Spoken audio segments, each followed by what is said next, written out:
Hello बच्चों, नमस्कार। मैं आदित्य सर आज की क्लास में आप सभी के लिए लेकर आया हूँ क्लास 8 इतिहास का चैप्टर नंबर 4, जिसका नाम है बाबू आदिवासी दीकू और एक स्वर्ण युग की कल्पना। ठीक है बच्चों, और आज के क्लास में मैं आप लोग को इस चैप्टर का सभी प्रश्न उत्तर करवाने वाला हूँ। तो आप लोग क्लास को पूरा अंत तक देखिएगा और अच्छा लगेगा तो लाइक करके चैनल को भी सब्सक्राइब कर लीजिएगा। तो प्यारे बच्चों देखिएगा, फर्स्ट क्वेश्चन कहता है रिक्त स्थान को भरना है आपको। कौन में बोल रहा है अंग्रेजों ने आदिवासियों को डैश के रूप में वर्णित किया। तो यहाँ पर आप लोग क्या भरिएगा, असभ्य के रूप में। ठीक है, यहाँ पर हम लिख लेते हैं असभ्य के रूप में वर्णित किया। क्लियर। आगे है बाबू कि झूम खेती में बीज बोने के तरीके को क्या कहा जाता है। तो मेरे बच्चे आपको पता होगा कि झूम खेती में जो बीज बोया जाता है सर, उसको हम लोग प्रसारण बोलते हैं। क्या बोलते हैं बच्चों, प्रसारण बोलते हैं। आगे है बाबू कि मध्य भारत में ब्रिटिश भूमि बंदोबस्त के अंतर्गत आदिवासी मुखियाओं को डैश स्वामित्व मिल गया। तो आदिवासी जो मुखिया होते थे उनको भूमि का स्वामित्व मिल गया। किसका स्वामित्व, भूमि पर जो था उनका अधिकार उनको मिल गया। क्लियर। आगे बोलता है असम के डैश और बिहार की डैश में काम करने के लिए आदिवासी जाने लगे। तो असम का क्या था बाबू, चाय बागान। असम का चाय बागान यहाँ पर लिखेंगे, असम का चाय बागान, और बिहार का कोयला खदान। ठीक है, यहाँ पर लिख देते हैं कोयला खदान। यहाँ पर काम करने के लिए आदिवासी लोग जाने लगे। आई होप कि आप लोग को क्लियर हो गया होगा फर्स्ट क्वेश्चन। आइए सेकंड क्वेश्चन की ओर मूव करते हैं।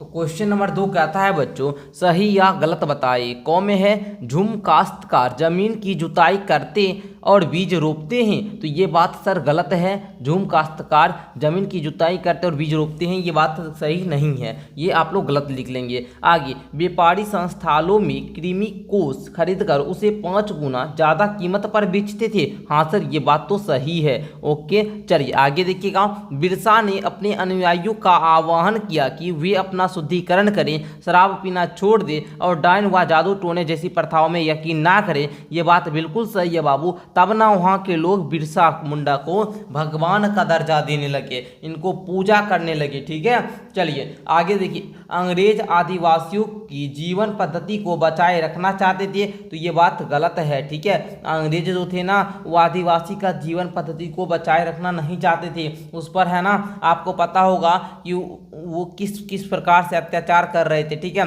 जिसके कारण वो लोग जो आदिवासी लोग थे ये काम करने के लिए चाय बागान कोयला खदान जहाँ जाने लगे थे। ठीक है, पता ही होगा आप लोगों को। आइए बच्चों, आइए विचार करें। आप लोग का क्वेश्चन नंबर 3 कहता है बच्चों ब्रिटिश शासन में घुमंतू काश्तकारों के सामने कौन सी समस्या थी। तो चलिए बच्चों हम लोग उत्तर जानते हैं। तो चलिए बच्चों उत्तर लिखिएगा कि स्थानांतरित कृषकों को अस्थायी खेती करने के लिए मजबूर किया गया। जो स्थानांतरित कृषक थे उसको अस्थायी खेती, मतलब आप जो है ना स्थान बदल बदल कर जो खेती करने वाले जो किसान लोग थे उनको बोला गया कि आप अस्थायी खेती कीजिए। जो जगह आप कीजिएगा उसी जगह पर आपको खेती किया है ना आपको करवाया जाएगा। ठीक है, उसके लिए उनको मजबूर किया गया। ठीक है बच्चों, लेकिन भूमि के प्रकार और पानी की कमी के कारण वे पर्याप्त उत्पादन नहीं कर सके। अब बताइए, हमको बोला जाएगा कि आप इसी स्थान पर खेती करोगे, इसी स्थान पर आप खेती करोगे, और यहाँ पर हमको भूमि का जो प्रकार है, यहाँ पर जो पानी की कमी है, अब हमको पानी यहाँ पर नहीं मिलेगा उपलब्ध में, तो हम पर्याप्त उत्पादन करेंगे, नहीं कर सकेंगे। जब जंगल तक पहुँच प्रतिबंधित थी तो उनमें से कई काम की तलाश में दूसरे क्षेत्रों में जाना पड़ा। यही सब उनको क्या हुआ, प्रॉब्लम हुआ। समझे, यहाँ आप लोग उत्तर लिख लीजिएगा। आगे देखिए प्यारे बच्चों, क्वेश्चन नंबर 4 आपका कहता है, क्वेश्चन नंबर 4 ये औपनिवेशिक शासन के तहत आदिवासी मुखियाओं की ताकत में क्या बदलाव आए। तो बच्चों उत्तर लिखिएगा कि आदिवासी मुखियाओं की ताकत में बदलाव आए। पहला बदलाव लिखिएगा कि आदिवासी मुखियाओं के कई प्रशासनिक अधिकार जो थे सर वो खत्म हो गए। उन्हें ब्रिटिश अधिकारियों द्वारा बनाए गए नियम का पालन करने के लिए मजबूर किया गया। समझे बाबू, जो आदिवासी मुखिया थे उसका प्रशासनिक अधिकार खत्म हो गया। जो ब्रिटिश अधिकारी जो कानून बनाया, जो नियम बनाया, वो नियम को पालन करने के लिए उसको मजबूर किया गया। आदिवासी मुखियाओं को जब अंग्रेज अधिकारियों को नजराना देना पड़ता था और अंग्रेजों के प्रतिनिधि के रूप में अपने समूहों को अनुशासन में रखना होता था, ये सब बदलाव आया। आदिवासी मुखियाओं के पास जो ताकत पहले थी ना, अब वह ताकत नहीं रही बच्चे। वे परंपरागत कार्य को करने के लिए लाचार हो गए। ये सब आदिवासी मुखियाओं में क्या हुआ बाबू, उनके ताकत में बदलाव आया। समझे? आई होप कि आप लोग समझे हुए होंगे। समझ गए तो नीचे बोलिए हाँ सर समझ गए, हम लिख लेंगे कॉपी में, क्वेश्चन के आंसर को नोट कर लेंगे। आइए पांचवा क्वेश्चन देखिएगा बाबू। पांचवा क्वेश्चन कहता है दीकुओं से आदिवासियों के गुस्से के क्या कारण थे सर? तो बच्चा लिखना पहले दीकू कहते किसको हैं, इसको समझिएगा।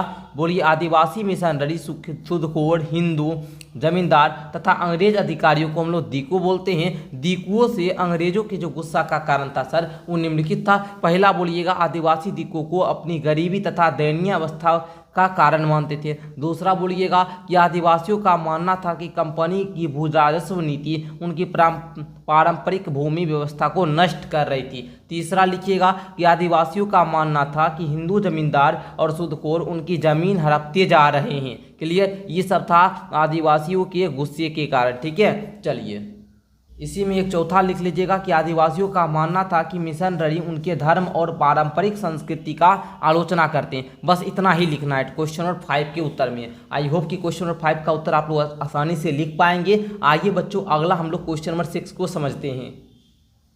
क्वेश्चन नंबर 6 कहता है बिरसा की कल्पना में स्वर्ण युग किस तरह का था? आपकी राय में यह कल्पना लोगों को इतनी आकर्षक क्यों लग रही थी? तो चलिए बच्चों उत्तर हम लोग जानते हैं।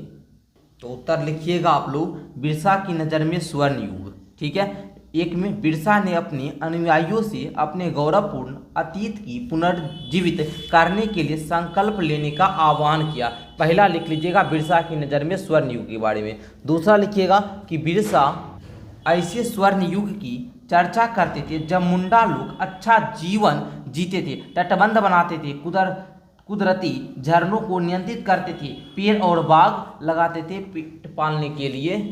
पालने के लिए खेती करते थे। क्लियर ना? आगे लिखिएगा तीसरा कि उस काल्पनिक युग में मुंडा अपने भाइयों रिश्तेदारों को खून नहीं बहाते थे, वे ईमानदारी से जीवन जीते थे। क्लियर? चौथा लिखिएगा कि बिरसा चाहते थे कि लोग एक बार फिर अपनी ज़मीन पर खेती करें और एक जगह स्थायी रूप से रहे और अपने खेतों में काम करें। बस इतना ही आपको क्वेश्चन नंबर 6 के उत्तर में लिखना है। आई होप कि सारे बच्चे को समझ में आ गया होगा। आइए बच्चों क्वेश्चन नंबर 7 के उत्तर में क्या लिखना है इसको भी हम समझा देते हैं।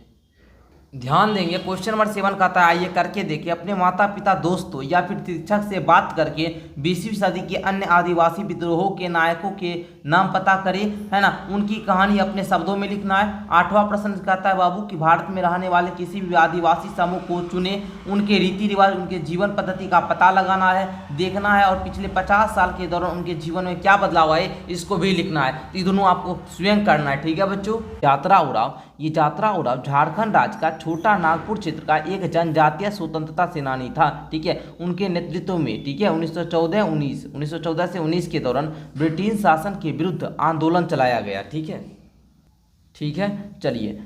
उनके उड़ाव लोगों के बीच फैले अंधविश्वास तथा उनके द्वारा शराब पीने में जमकर आलोचना की। ठीक है, उनके इस धार्मिक आंदोलन ने कर नहीं आंदोलन को जन्म दिया और यात्रा ने घोषणा की कि उनके अनुयायी जमींदारों की जमीन नहीं जोतेंगे, कुली या मजदूर के रूप में सरकार के लिए काम नहीं करेंगे। उनके पूहन महतो और ग्राम प्रधान के पारंपरिक नेतृत्व का भी प्रश्न उठाया। ठीक है, इन आंदोलनों के मौलिक विचार था कि जमीन भगवान की देन है तथा जमीन की जनजातीय लोगों के अधिकार में दखल देने के किसी का भी अधिकार नहीं है। तो ये आप लोग को प्रश्न संख्या जो आपका 7 है, ठीक है, प्रश्न संख्या जो आपका 7 है इसके उत्तर में ही लिखना है। ठीक है, क्वेश्चन नंबर 7। ठीक है, तो आप लोग का क्वेश्चन नंबर 7 का भी उत्तर आप लोगों ने अच्छे तरीका से जान लिया।